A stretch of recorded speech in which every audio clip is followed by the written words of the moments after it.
Arjun said, O infallible one, please draw my chariot between the two armies so that I may see those present here who desire to fight and with whom I must contend in this great trial of arms. Although Lord Krishna is the Supreme Personality of Godhead, out of his causeless mercy, he was engaged in the service of his friend. He never fails in his affection for his devotees, and thus he is addressed herein as infallible. As charioteer, he had to carry out the orders of Arjun, and since he did not hesitate to do so, he is addressed as infallible.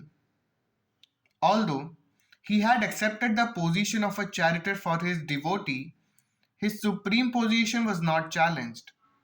In all circumstances, he is the supreme personality of Godhead, Rishikesha, the Lord of total senses.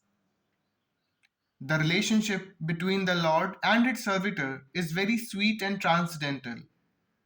The servitor is always ready to render service to the Lord, and similarly, the Lord is always seeking an opportunity to render some service to the devotee.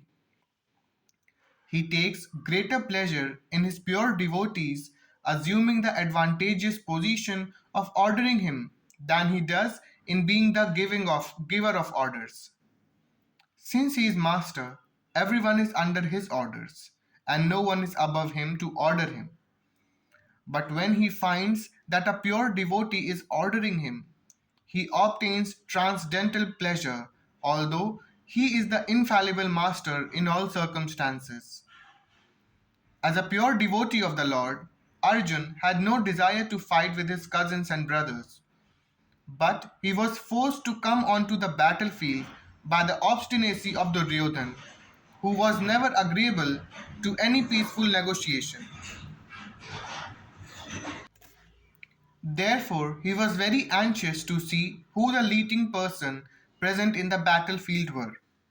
Although there was no question of a peacemaking endeavor on the battlefield, he wanted to see them again and see how much they were bent upon demanding an unwanted war.